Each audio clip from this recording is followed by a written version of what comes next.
اس بابرکت شب کے دامن میں جنت البقیع میں آسمان کی طرف سر اٹھائے حضور اللہ سے التجائیں کر رہے تھے۔ مجھے دیکھا تو ارشاد فرمایا، عائشہ کیا تم نے یہ سمجھا کہ اللہ کا رسول تم سے زیادتی کرے گا؟ فرماتی ہیں میں نے عرض کی یا رسول اللہ صلی اللہ علیہ وسلم، میں یہ سمجھا شاید آپ کسی زوجائے محترمہ کے حجرہ میں تشریف لے گئے ہیں۔ فرمایا آج لیلۃ النصف من شعبان کی 15ویں رات ہے، درمیانی شب ہے۔ اس رات کو اللہ تعالی جل شانہ آسمان دنیا پہ نزول اجلال فرماتا ہے اور قبیلہ بنو کلب کی بکریوں کے بالوں سے زیادہ لوگوں کو جہنم کی آگ سے آزاد کر دیتا ہے۔ قبیلہ بنو کلب عرب کا بہت بڑا قبیلہ تھا جو بھیڑ بکریاں پالتے تھے اور لاکھوں کی تعداد میں ان کی بکریوں اور بھیڑوں کے ریوڑ تھے۔ تو اس قبیلے کی بکریوں کے بالوں سے بھی زیادہ گناہ گاروں کو جہنم کی آگ سے آزاد کر دیا جاتا ہے۔ تو یہ وہ بابرکت شب رحمت ہے، شب نور ہے، جس کے دامن میں اتنی برکتیں ہیں کہ کوئی محروم نہیں رہتا۔ صرف وہ بد نصیب لوگ جو شرک میں مبتلا ہیں، جو سخت کینہ پرور ہیں، جو قطع رحمی کرتے ہیں، قاتل ہیں، عادی شرابی یا بدکار ہیں، انہیں اس مبارک رات میں محروم رکھا جاتا ہے، ورنہ اللہ کی رحمتوں کا عموم اس بابرکت راتوں میں اس قدر ہوتا ہے کہ کوئی گناہ گار جو اس کے حضور ہاتھ دعا کے لیے اٹھاتا ہے اور اپنا دامن پھیلا کے اس کی رحمتیں مانگتا ہے، اسے محروم نہیں رکھا جاتا، بلکہ اللہ سب گناہ گاروں کو جہنم کی آگ سے آزاد کر دیتا ہے۔ ایک روایت میں آتا ہے کہ اللہ لیلۃ النصف من شعبان کی 15ویں رات کو آسمان دنیا پہ اپنی رحمتوں سے جلوہ گر ہوتا ہے اور فرماتا ہے کوئی رزق مانگنے والا، میں اس کی جھولیاں بھر دوں، ہے کوئی مغفرت طلب کرنے والا، میں اس کے گناہ معاف کر دوں، ہے کوئی مجھ سے عافیت مانگنے والا، میں اس کو عافیتوں سے نواز دوں، ہے کوئی فلاں چیز مانگنے والا، ہے کوئی فلاں چیز مانگنے والا، اس کی رحمتیں آواز دیتی ہیں اور یہ آواز غروب آفتاب سے لے کر کے طلوع فجر تک مسلسل بندوں کو دی جاتی ہے، اور بندے اس کے حضور اگر دست طلب دراز کریں، اپنی جھولی پھیلائیں، تو اللہ تعالیٰ ان کو ان کے مانگنے سے بھی زیادہ عطا فرماتا ہے۔ اس امت کو اللہ تعالیٰ نے اس طرح کی راتیں دے کر کے مغفرت، بخشش، غفران اور رحمتوں کی فراوانی نصیب کی ہے۔ میرے حضور نے ارشاد فرمایا ایک شخص صبح سے لے کے ظہر تک مزدوری کرتا ہے، اس کو ایک قیراط ملتا ہے۔ ایک ظہر سے لے کر عصر تک مزدوری کرتا ہے، اس کا وقت تھوڑا ہے لیکن اس کو بھی ایک قیراط ملتا ہے۔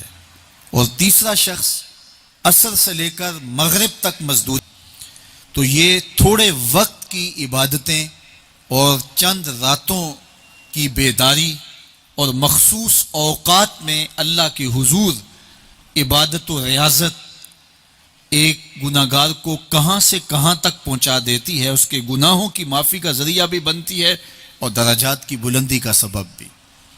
دیکھیے لیلۃ القدر ایک رات 1000 مہینے کی عبادتوں سے بہتر قرار پاتی ہے۔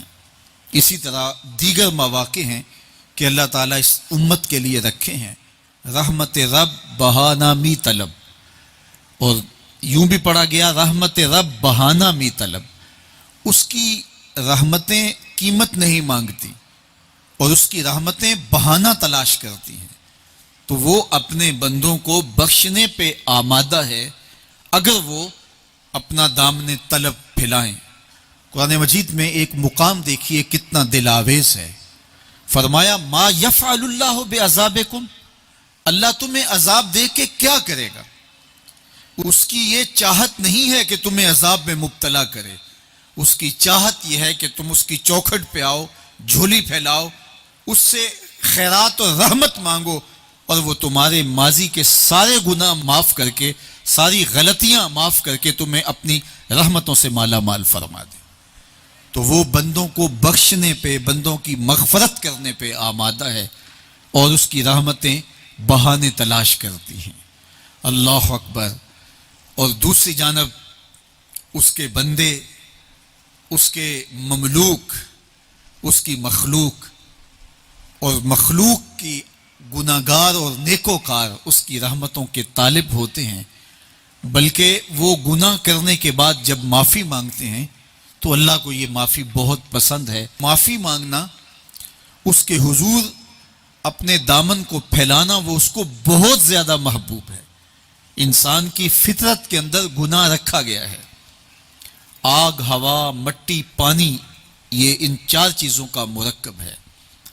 اس کے جو عناصر ہیں اس میں کبھی اعتدال قائم نہیں رہتا، اور اس سے گناہ سرزد ہو جاتے ہیں۔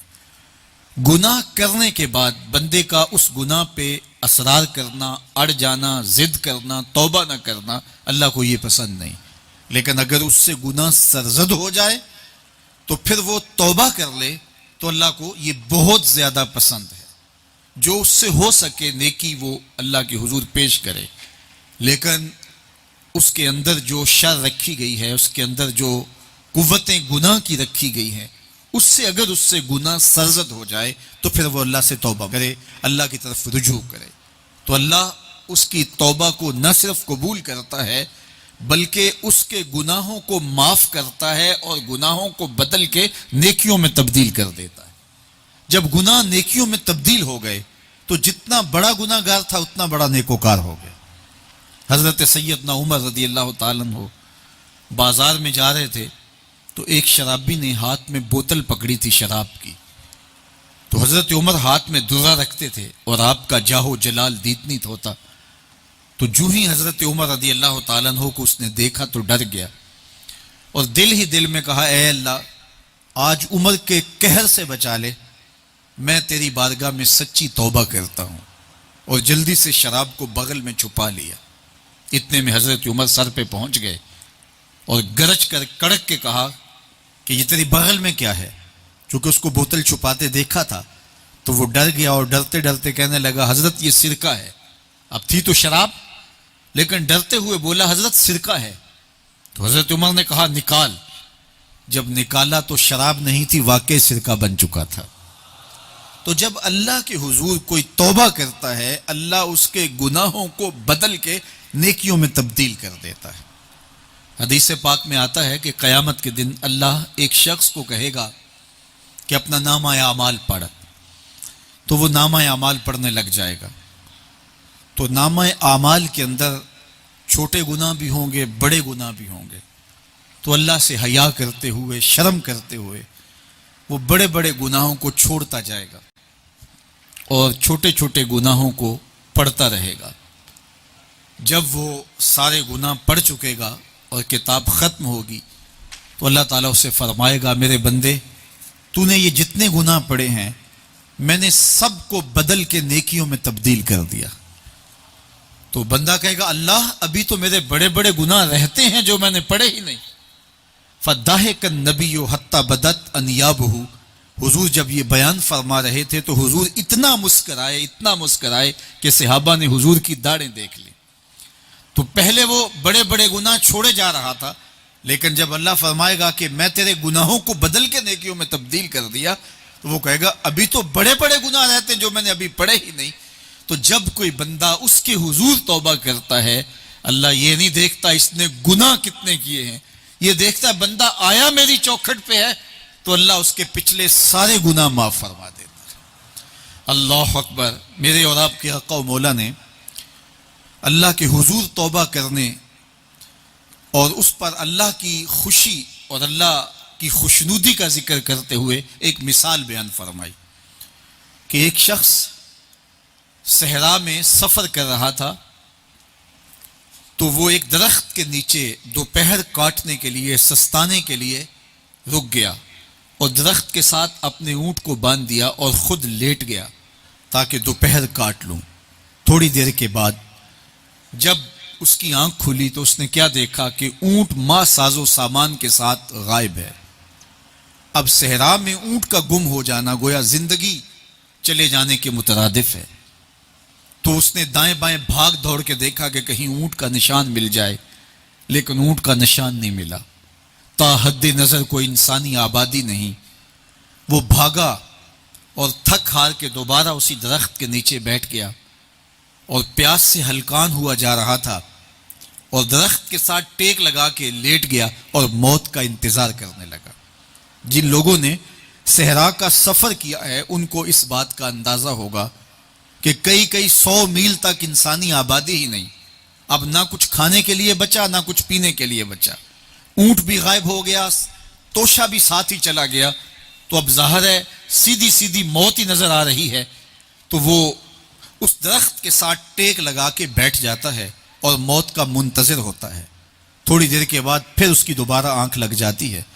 جب دوبارہ آنکھ لگتی ہے تو تھوڑی دیر بعد پھر آنکھ کھلتی ہے.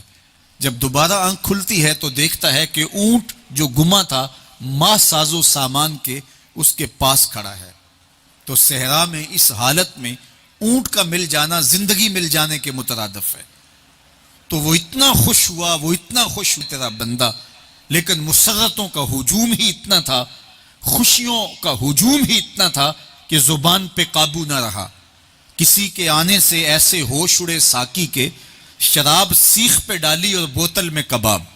کہنا یہ تھا اللہم انت ربی وانا عبدو کا، لیکن اس قدر خوش ہوا جب بھی تیری قربت کے امکان نظر آئے ہم اتنے خوش ہوئے کہ پریشان نظر آئے. تو کہنا یہ تھا کہ اے اللہ تو میرا رب اور میں تیرا بندہ، لیکن خوشیوں کے ہجوم میں وہ کہتا ہے اللہم انت عبدی وانا ربو کا، اے اللہ تو میرا بندہ اور میں تیرا رب.